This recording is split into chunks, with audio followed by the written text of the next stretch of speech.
Hello my friends, welcome to my September wrap up. This month I read 22 books and I always organize my wrap up in a different way each time.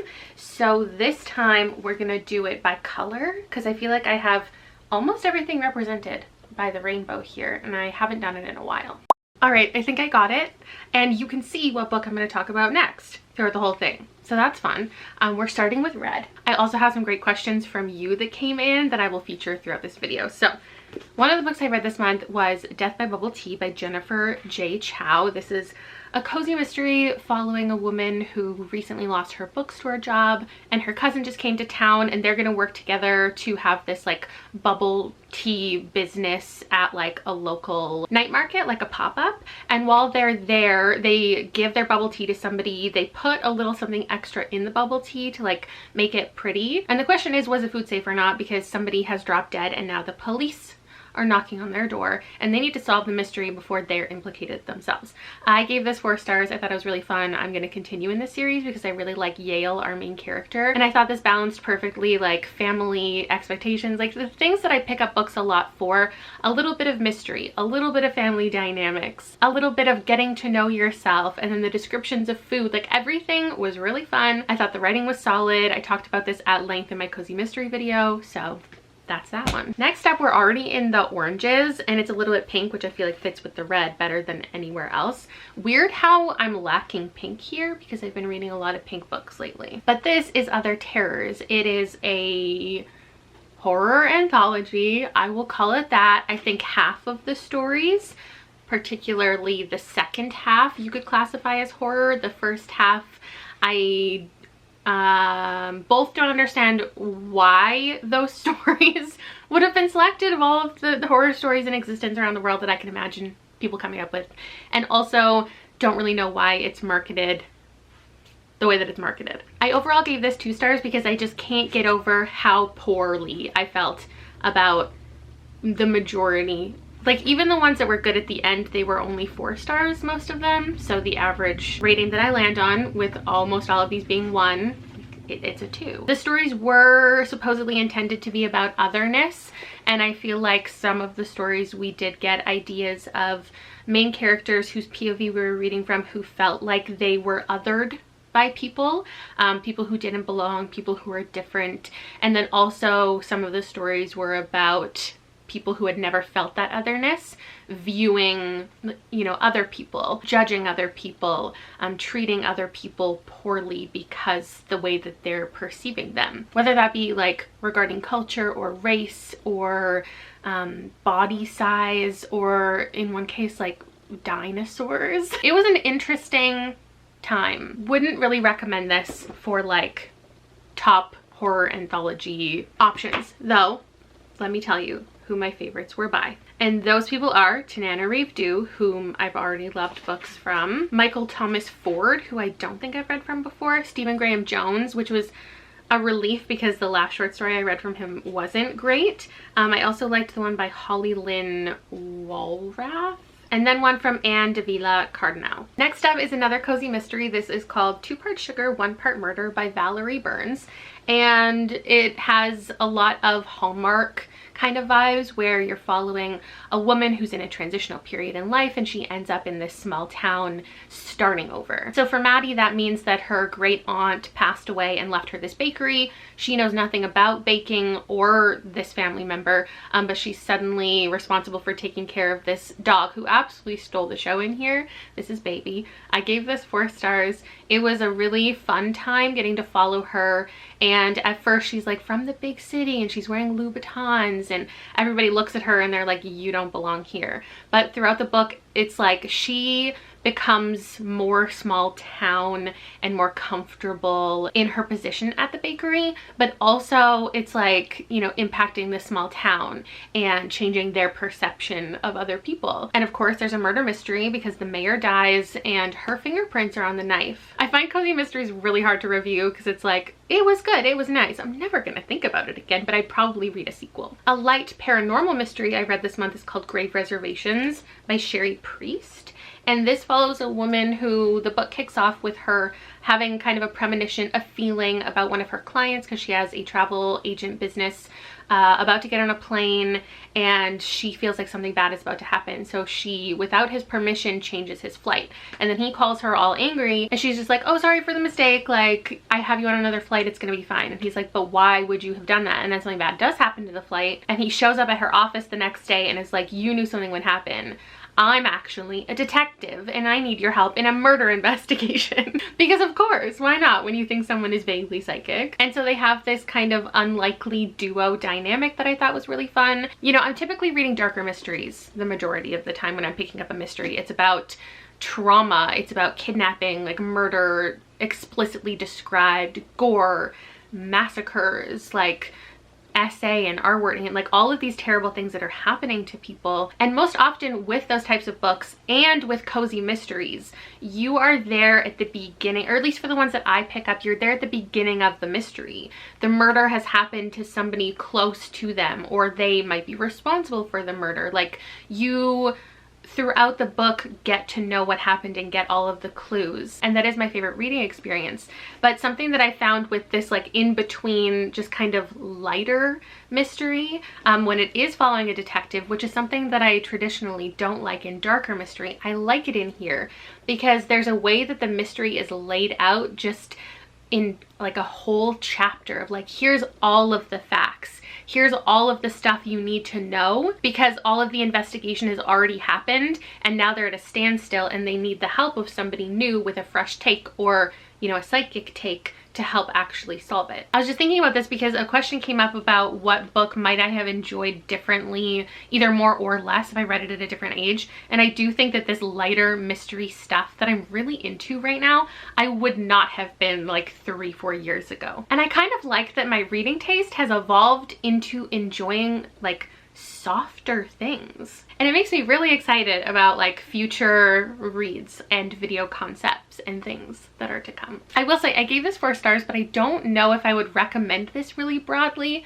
just because it's not the type of mystery that you can necessarily solve while you're reading it. And also it's not the deepest book. Not a lot happens in here. It's just a lot of dialogue and like going through all of the evidence over and over again, and her having visions over and over again. Not a ton of plot, but I thought it was a fun time. Okay, on to Circe. How many of you have been waiting for this one? Or did you skip ahead? Did you? I mean, I put it in the thumbnail for a reason. So, I had no interest in reading this. I read A Song of Achilles for a video concept before, also wasn't interested in that book. Picked it up, thought I wouldn't like it, and I didn't really. Figured I'm just not into the mythology stuff, so why would I ever pick her up again? And then I pulled this book out of a little cup because my channel members have the opportunity once a month to make me read something. And it's been a really fun experiment every time. Molly asked me, am I eating my words now on Circe? And like, okay, I guess I am. I know I said I didn't think I would like it, but was I mean about it? I don't think I was like, oh, this is gonna be terrible, like for effect. And I've never really been interested in books about like Greek gods. I didn't love A Song of Achilles, but since then people have told me I might like Circe. While I don't think that Madeline Miller is for me, I'm ready to be wrong. But yeah, okay, I was wrong. 5 stars worth of wrong. Once again, just like last month, my deepest apologies to people who've recommended this to me and I've ignored the recommendation.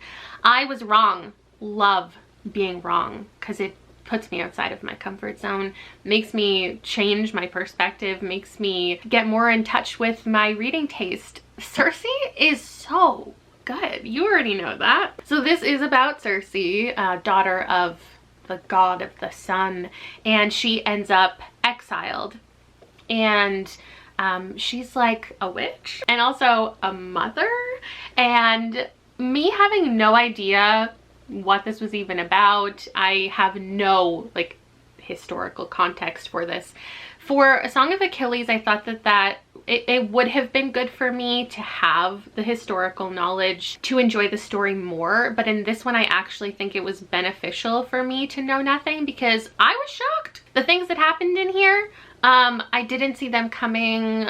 Maybe I welled up a little bit. Her magic is a kind of transformative magic, so she changes people into animals, and she spends a lot of her time here on this isolated island honing her craft. And the people who come to the island, all of the various people she interacts with, sometimes she welcomes them with open arms, sometimes she hurts them. This kind of felt like a coming of age story, and it was also a lot, I want to say, quieter than I was expecting. It's very much just about her coming into her own, and a lot of these relationships, like with her father and her sister and her son, just the desperation of motherhood. It really came through in these pages. It was so stunning, the language.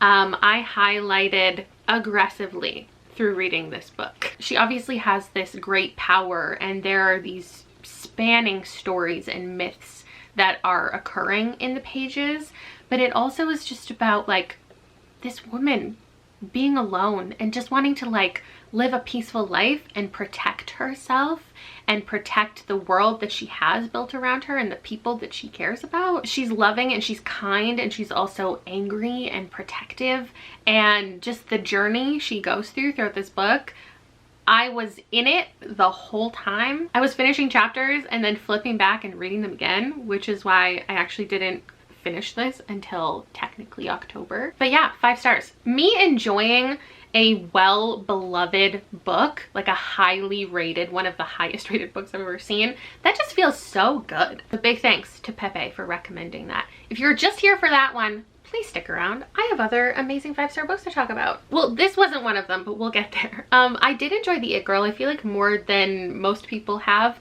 I think landing on a confident 4. How do you say I think and confident in the same sentence? Once again, this is an example of a book that 3-4 years ago I don't think I would have loved the same, but my appreciation for a slow, well-crafted mystery, it's here. This really was a mystery book. If you typically take my thriller recommendations, I don't want to mix this up with that. It is a mystery. So we're following this woman named Hannah, and a while ago, long time ago, 10 years ago in fact, one of her best friends, a girl in their friend group named April, was murdered at Oxford, at the school that they went to, in her room. And there was this creepy guy on campus who Hannah saw that night, implicated him in the murder. He's been in jail ever since, and he just died in prison. And now journalists are coming out of the woodwork, like, was he really the culprit? Is there more evidence to point to someone else? And so Hannah feels a responsibility to finding out the truth about what really happened. And so she's kind of suspicious of everyone in her friend group, but also just like looking into anybody that they went to school with, anyone who was around at the time. And a lot of people are trying to stop her from looking into it, which makes her suspicious of everybody. I just did a whole live show on this one, so I talked through my thoughts really thoroughly. And there also is, like, every single rating is represented in that live show. If you hated this or loved it, go check it out. If you're still trying to decide if you want to read it, just know it's slow, but I think it's incredibly well plotted. I was fascinated the entire time, interested the entire time. The audiobook is great. And I do think that while there isn't the most shocking reveals, there are smaller reveals that you definitely will not see them all coming. And that's always exciting. At this point, like with how many thrillers and mysteries I've read, something that shocks me, I'm always excited to find that. Let's move on to, we're still in the yellows. We've got Small Favors by Erin E. Craig. I feel like I should start moving through these a little bit faster. This one's easy because it wasn't really memorable. I did give it 4 stars. It's a YA horror fantasy small town. It's pretty much the exact story that you expect it to be. We've got the patriarchy on full display, this small town and the lifestyle that they're living, and we're following one main family, a little sibling group, when their parents leave to go accomplish something and they're left behind, and they just have to survive like the winter. There's beekeeping, a lot of learning about beekeeping, which is really fun, and then there's these like mystical creatures in the forest who will do favors in exchange for, obviously there's a bigger price than you're expecting, as per the traditional fairy. I wasn't a fairy tale girl, like I didn't grow up loving fairy tales, so the things that people tell me this is based on, I've never read, so I can't really pull those references, but I thought it was good. There's a love story that was nice to follow, and I would recommend it for people who think that they're gonna like it, you probably will. What a weird way to pitch a book. Next up, not so successful, is Never Let Me Go by Kazuo Ishiguro, which was 2 stars for me. This is about a boarding school, an elite education regarding the arts, and they're very isolated from society, and there's something different like going on in the school. These children are being forced or included in something strange that is revealed throughout the book. I really feel like this would make for a great group discussion. I know a lot of people have said that they read it for their class, and I think that would be interesting to do, to talk through everything. That would make me enjoy it more. But I do think that there's a lot of conversations that this could bring up that would be interesting to talk about. Lots of themes that are hinted at, you know, humanity and morality, that the discussions are not necessarily in the pages, but they're things that you can take away from the book. Generally, I just didn't like the writing. The vague nature of it all didn't work for me. But there are so many books that I love that I would describe that way or have a hard time kind of explaining the strange writing style. And so I'm just gonna leave it at that and try never to talk about this again, because I know that so many people love it. I don't understand, but I've had people explain it to me in the comments, and I really appreciate that. So I'm always happy to hear when people love books that I don't, because you know, that person took their time to write it and people are enjoying it. So incredible. Next up, this is kind of greeny. I guess we're in the green section. The Cutting Season by Attica Locke. This was a 4.5 or 5 star. Another pretty slow moving mystery. We're following a woman named Karen who works on this plantation where her like ancestors were enslaved, so she has ties to it, but she also has a history in like law. And so when the cops come to the property because there's a dead body found, she feels a very protective nature over a lot of the people who work there, and also her daughter lives there with her, and she wants to help people, wants to think the best of people, and also like wants people to know their rights when discussing things with the cops. So that's what kicks everything off. I found her to be such a fantastic character. She was relatable at times, aggravating at times, which is always really fun for me when you're just like not wanting to turn the page and see what she's gonna do next, because she's not always making the best decisions. But she has such a good heart and she's so intelligent, and the story that we get of her and her past, and then the dead body that was found, who it was, what happened, the family also, and then certain histories of her family that comes up, and all of these great discussions about, you know, how people have progressed and how society has changed, but how so many things like basic power structures are still so fucked up. I just thought this was a really solid crime novel. Next, we've got Nana or Nana by Brandon Massey, and this is a suspense horror novel about this family whose adoptive grandmother just passed, and their biological grandmother has come into the house and been like, I'm here now, I want to support you, I want to take care of these kids, I want to, you know, be the mother I never got to be. But then suddenly she's like sleeping with her daughter's husband, and just being generally weird, and odd things are happening around the house. And then there's this like feeling of her maybe like sucking the life out of people, because Monica, our main kind of character, is mysteriously ill now, but Nana is thriving. When I talked about this in my TBR, I said it sounds like a pretty stereotypical story, right? Like, you know everything that's going on, like I'm sure it's still gonna be good, but like I get it. I didn't fully get it. There is some very interesting reveals in here that I enjoyed a lot. So if we have similar reading tastes as far as weird stuff, highly recommend. I gave it 4 stars. Next we've got, I think, a 3 stars when I gave this, The Devil in the Dark Water by Stuart Turton. This is set in the 1630s and we're on a boat, and there is this famous detective, but he's committed a crime that we don't really understand what it is, but he's being kind of imprisoned on the ship. And then strange things start to happen on the ship, but he can't help solve anything because he's apparently a bad person. So his like partner and then some other people on the ship kind of get together with his help to solve what's happening. There are strange deaths and messages and ghosty vibes. People are having weird visions. There's a lot of characters. I struggled through this a little bit, but it also is one of the most unique stories I've ever read. It ends very strangely, and I think it's like controversial in that way. Part of me had a really good time, but part of me was like, oh my god, when is this gonna end? I love books though where you question, like, is it reality or is it paranormal? Is it a demon like everyone thinks, or is just a terrible man on board? There's some very interesting narrative choices in here, and generally it was okay, but I think I'll read from him again. Well, also because I've read from him before with the Evelyn Hardcastle book. Next up we have Renovated to Death by Frank Anthony Polito. My only 1 star of the month. But let me preface that I did pick up, which I shouldn't have, 3 different like reality TV show based books this month, and I didn't love any of them. And that's on me because I often don't like books or surrounding media and fame. They're just like topics in real life I don't care about. But you know me and wanting to revisit my own strong opinions and rethink things.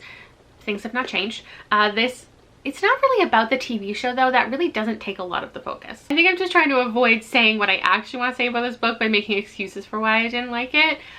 When the fact is this was just, it's a poorly written book. There is a plot that's relatively easy to follow.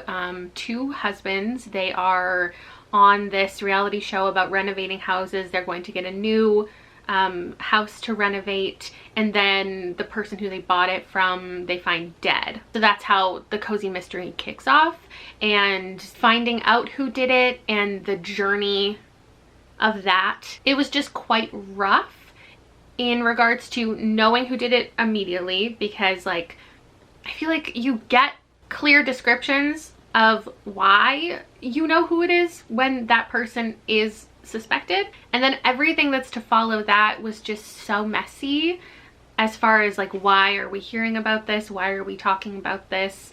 I constantly was getting introduced to characters that we had read from before, that we had already met, but every scene felt like that was the first time that we had met this character. And then every single character in this book, after they get introduced to us as like the villain, the funny one, the whatever, they all revert into having the exact same personality on the next page. And just the way that they interact and the way that they're described, it's frustrating and confusing. Normally there's something to take away, like if I didn't like the mystery, then at least there's the characters. If I didn't like the writing, at least there's a good plot. But like, it was all tough, truly tough to get through. Then we've got Patricia Wants to Cuddle by Samantha Allen. I had a feeling this wasn't going to be for me, but I did give it 3 stars, and I do actually have fond feelings about this. I just really wanted to see what it was, because 1, I'm obsessed with the cover, 2, I love short horror, and 3, I'm really into the idea of satire lately. And the thing about this book is I have no negative things to say about it, except that it was too short. And you would think that that shouldn't lead to a 3 because it was good, but like we had, I don't know, 150 pages of build up. We met all of these characters. They're on this dating reality show, and I liked the kind of behind the scenes look, because it's all about how the reality show that they're on, they don't really have the best budget, and it's not what it used to be. And so instead of staying in these glamorous places, like they're just at a bed and breakfast, and sometimes they have to share a car with the producer, and there's just these awkward interactions that they have, and having to fake meeting someone for the first time, or fake interactions with like the man that they're fighting over. I really liked that. I liked how everything was built up. And then as I got further into the book, I was like, but there's only 50 pages left. Oh no, there's only 40 pages left. And once we get introduced to the Sasquatch of it all, the book ended. And I'm just wondering, like, what on earth happened to this book? Because to me, it feels like 5 chapters got cut out here, because we had these introductions of like this weird like creature that they were seeing. You know, you get to know Patricia a little bit and how dangerous she is. And then there are these insertions of these letters from the past. And as everything was happening, I was like, okay, like I'm into it. I get all the conversations that we're having, the critiques of media. And then I don't know if she didn't know what to do with it, but it was not horror. It still feels like a campy kind of slasher satire. It didn't fully meet its potential, and I feel like if you really enjoyed Beauty Queens by Libba Bray and Hide by Kirsten White, both of them, then you can enjoy this. But for me, and I think like from what I'm seeing from a lot of my friends, it was very unsatisfying. Anyway, moving on to something that I would call true horror. It is the perfect mix of horror and thriller, and that's theme music by T. Marie Vandelli. The title comes from the fact that our main character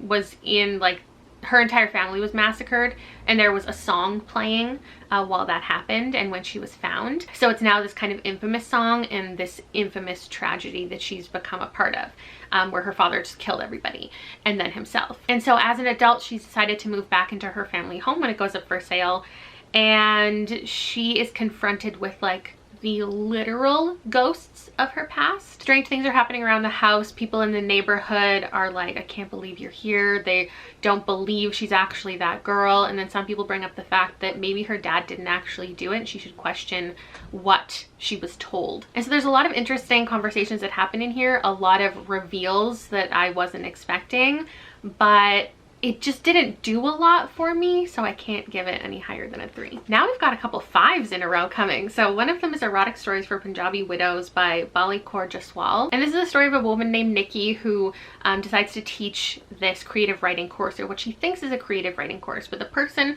who put up the poster and wanted these women to come and learn English, she didn't fully understand like what the poster said herself and what she was advertising. So Nikki shows up to do this creative writing workshop and eventually come out with like a short story collection from all of these women. And the women come to the class expecting to be taught English, but also just to like gossip with all of their friends. Then through a series of events and materials that women bring to the class, it ends up being just this big like gossip session, and also opportunity for them to talk about their sexual desires and fantasies for the first time. And they start writing these erotic stories, and Nikki is like horrified because if anybody finds out that she's running this class in this way, she will be in huge trouble. But before she can really focus on that, she gets distracted by just getting to know these women. They're hilarious. It's so fun to follow like what they're talking about, what's going on in here. So she wants to work with them. And then also a murder takes place, a young woman in the community. And so she gets wrapped up in also solving that mystery. There's like a love story on the side. There's family conversations and what her family expects from her. And she learns a lot from these women, and these women learn a lot from her. And it just ends up being this really wonderful, heartwarming, but funny, but empowering story. And I wasn't expecting it to be a 5-star. The mystery doesn't overtake the plot, but it was something that I needed in the story to add the tension. There are definitely dangerous things, like she gets into dangerous scenarios, people following her, questioning her a lot. And I just thought the balance of all of the emotions it gives you was really fantastic. Then I've got Jamila Green Ruins Everything by Zarka Nuaz, and this is like true over-the-top ridiculous satire. I've never read anything quite like this, and it was so incredibly well done. So we have a lot of really heavy topics in here, from Islamophobia to extremist groups and torture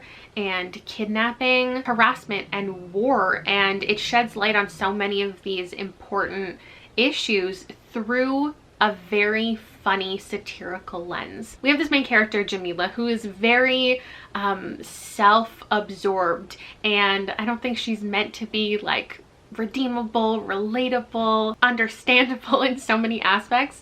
And the chain of events that happens, the situations that she gets herself in because she wants to have a best-selling book, and so she goes and she talks to this imam at the local mosque, which she hasn't been to in forever, and she's like, what can I do? How can I get God to grant me this thing? And he's like, that's that's not how it works. How about you focus on being a better person? And she's like, okay, so the trade-off is I'll go be a good person and then I'll get a best-selling book. Her good deed ends up involving this other man who then gets involved with a terrorist organization. And when she goes to the police, the CIA gets involved.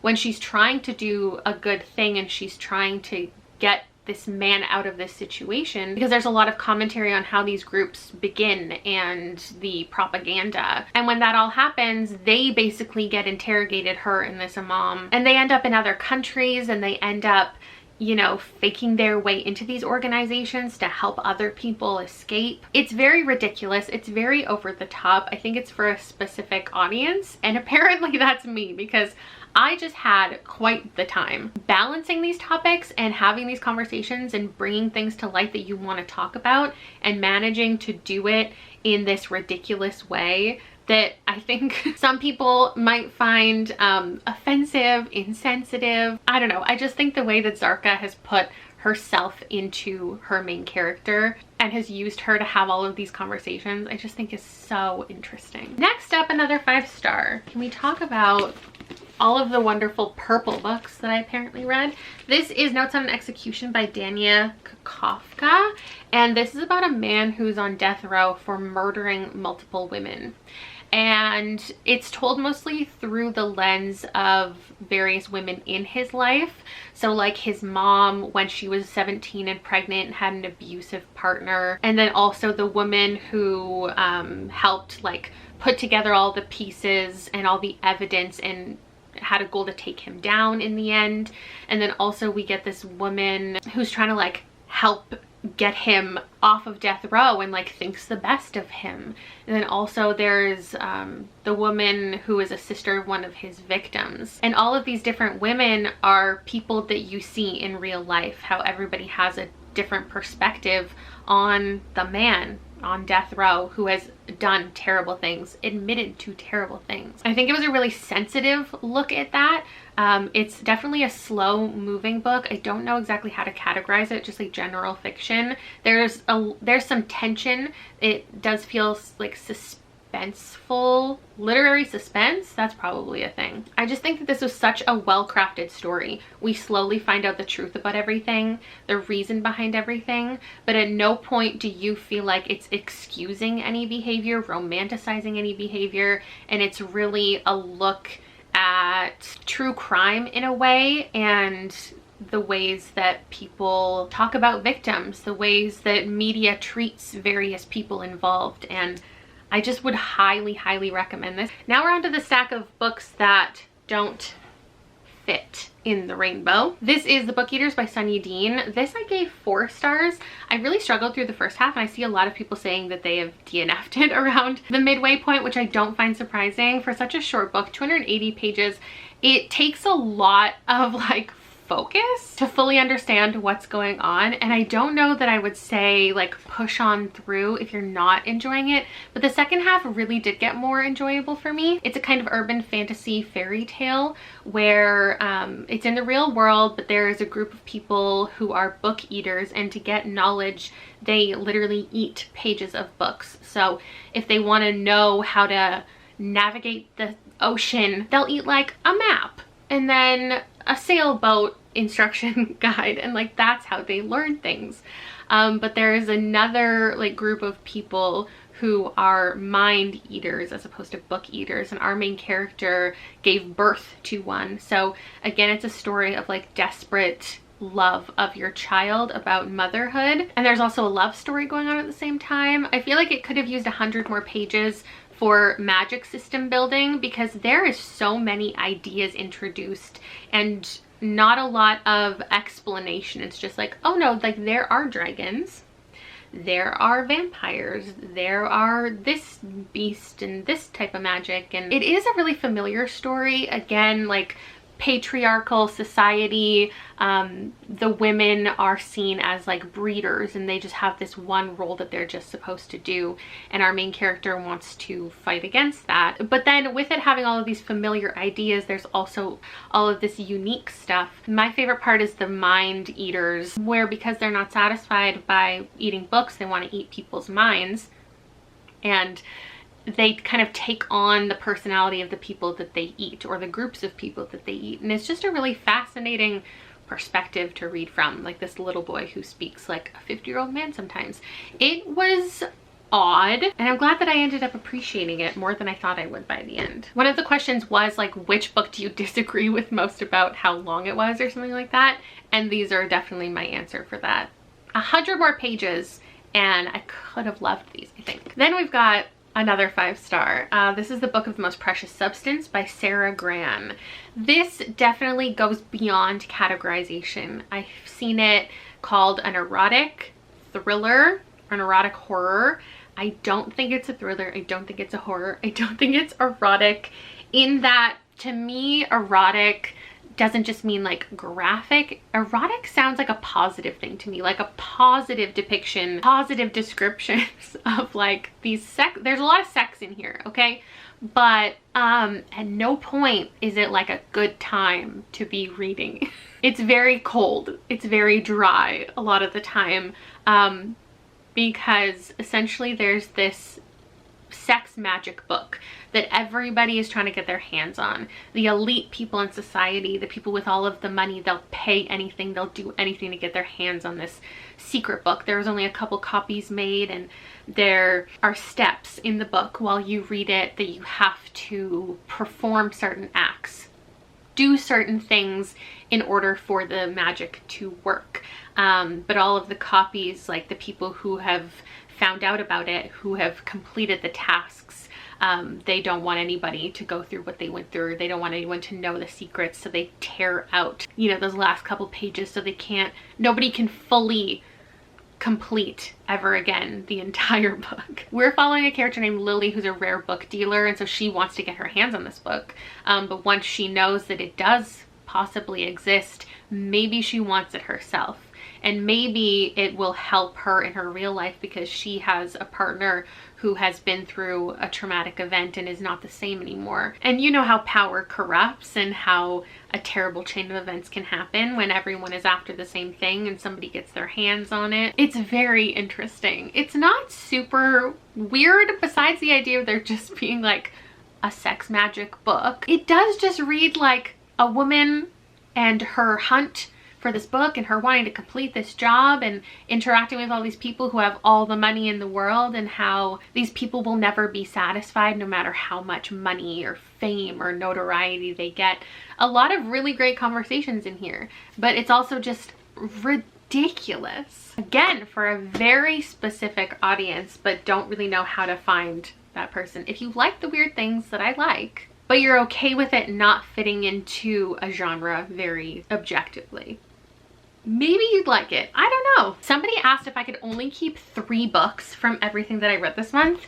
Which ones would they be? One is this, because I had to order it from the UK, because I don't think it's even available where I live. And then I don't know, maybe they said to not use ratings, so I don't just want to say all my 5 stars. I think I might say Patricia Wants to Cuddle, because I didn't pay for it. So like, if I was just allowed to keep this library book and not give it back, I probably would, because I think it's such a fun cover that I want to own it. But since I didn't love it, I have no like justification for ever purchasing it. And then I think I would say Making Love with the Land, just because I think it's beautiful, and it was expensive. This was a $30 book for how tiny it is, that I would be happy to keep it. Let's go to this one next. It was 4 stars. Making Love with the Land by Joshua Whitehead. I've read from this author before. This is a kind of nonfiction book, though the whole idea of this is how much this author loves writing and loves words and just has a passion for storytelling, and he really just has quite a way with words. And I was dog-earing a lot of pages, and I want to start annotating again and putting post-its in all of my books. So I think this will probably be a reread one day, because it was just beautiful language about the art of language. But a lot of it is talking about his writing process in general, and you know, critiquing the colonial gaze of what storytelling is, and how not everything needs to fit into a box, and how like even this book himself, as he's writing it, he's like, this doesn't fit into nonfiction biographical categories. And as an Indigenous person and as a Two-Spirit person, he's just offering a very unique perspective on how he interprets the world, whether it be storytelling, but also just like humans' connection with nature. And also I think there's like 10 kind of essays in here. My favorites are the ones that talked about writing, but there's also just sharing of personal anecdotes from childhood and experiences with like eating disorders and deaths that have happened in his life and violence. And it reminded me of the reading experience of, I can't remember what it's called, but the Billy Ray Belcourt that I read, was it this year, last year, gave it 5 stars. I had a similar reading experience with it, that there were so many different stories and not a lot of them tied together, but that ended up being such an enjoyable part of it. And it's really like, I just had this thought and I'm going to talk about it for a couple pages, and it has nothing to do with anything else in here, but it's just a thought that I have, in what other capacity would I ever share this in. So that made it really enjoyable. It's not what I thought it would be. Like, I only picked this up because I have read from him before, and I thought it was going to be like just about the environment and nature, and obviously it was, because every interaction is inherently with the earth. But also I think it's just really hard to title this and give it a cover because it's about so many different things. Next up, let's talk about Whisper Network by Chandler Baker. This is general fiction mixed with thriller, and I feel like if you go into it wanting just one of those things and disliking the other, then you might not like it. Like, it is a really slow moving story just about women and motherhood and working in an office and the expectations on mothers in the workforce. It's inspired by the Me Too movement, and it kicks off with all of these women who work at this company. I think there's 4 main ones that we're following, and the CEO dies and someone's about to be promoted, but everybody kind of knows that that person is a bad person. But either they don't have proof, or they don't feel comfortable saying something, or what they went through they don't feel like was bad enough to talk about it. And it's all about the whisper networks that especially women have in situations like this, where they need support, but they don't feel like they'll ever have enough power to really change anything. And it does evolve into being this like mystery and thriller to follow, where there's a murder and there's suspects and there's interviews, and then everything, you know, comes to light about this person. It's pretty much the exact story that it sounds like it is, and has the exact message that you think it's going to. So I had to give it a 4-star for that success. I feel like there are a lot of books out there about this topic, and it's important to shed light on it. So I would recommend. And then lastly, we're ending with a not great one, but it was 3 stars. Scene of the Climb by Kate Dyer Seeley. This is the other reality show based one, and it's about a woman who just needs a job, and so she ends up in this random interview she didn't plan on being in for a job being a journalist on this newspaper, and she basically fakes her interest in the environment and nature to get the job. And then suddenly she is given this task and this important job where she has to interview these people on a reality show. In order to do that, she has to hike to like the top of this mountain with all of the contestants and interview them. But while she's there, one of the contestants is pushed off of a cliff, and she's one of the only people who witnessed it. And so she feels like she's a little bit in danger, because people might be trying to, you know, keep obviously the murder that they just committed a secret, and she naturally feels a lot of responsibility for solving it too, and getting all of the right people all of the right information. This was another cozy mystery. It was decent. The atmosphere was good. I loved the setting. I didn't see everything coming regarding the mystery, but then the storytelling itself and all of the opinions that the main character had, and all of the integrations of different like language I didn't love and certain topics, it just wasn't a great time to read. Now that I've gone through all the books, I should be able to accurately give you 3 September autumn book recommendations and 3 October autumn recommendations because they're very different vibes. Now I know September's over, but we are in this transitional period. If you haven't fully gotten into the spooky book season yet, there's still time to read The It Girl. This is very fall, very academic. And then Small Favors is a September autumnal read. Though some of it takes place in winter, mind you, it feels like the right tone is like the end of summer. The leaves are just starting to fall. I also think the cutting season would be good for this beginning of fall time. Now, spooky season specifically, I think The Book of the Most Precious Substance should be something that you look into. Nana, obviously, this would be a good October read. And if you're participating in Black-A-Ween-a-thon, it's a month-long readathon prioritizing Black authors in like crime fiction, horror, thriller, mystery. Pick it up. Oh, and then obviously theme music. If you want to read something on Halloween, this does involve, there's an axe. Somebody asked my favorite cover. I want to say this one. Oh, but actually Small Favors is also really beautiful. For the person who said, what's one you think Rob would like the most and the least? That is a fascinating question. I would not recommend any of these books to him. While I do think mythology is something he's very interested in, he didn't even finish A Song of Achilles. And that's objectively faster paced than this one. So while I think this would be a great recommendation, I just don't think he would finish it. Least likely to recommend, honestly, Never Let Me Go, because he would for sure fall asleep reading. And that's not an insult to the book. He falls asleep reading anything. But I think he falls asleep the fastest reading that one. He'd be like, why am I reading this? Why did you recommend this? Like, what's going on? I think maybe a cozy mystery could work for him, but not really any of the ones that I have here. Maybe it would be one of these two just for the shock value and making him, because he also wouldn't be reading it physically, he'd be getting the audiobook, so him having to listen to sex scenes, that'd be funny. Anyway, thank you so much for being here, for listening to me talk about so many freaking books for so long. Now I have to go edit this. Appreciate you. Let me know if you're gonna read any of these, and I hope you do read them. Pick something up from this video. That's your challenge for the rest of the year. At some point in the next 3 months, you have to read one of these. That's my challenge onto you for literally no reason. I just feel like I've read a lot of wins, and even ones that are outside of my normal taste. So there has to be something here for you. I'll see you later. Bye!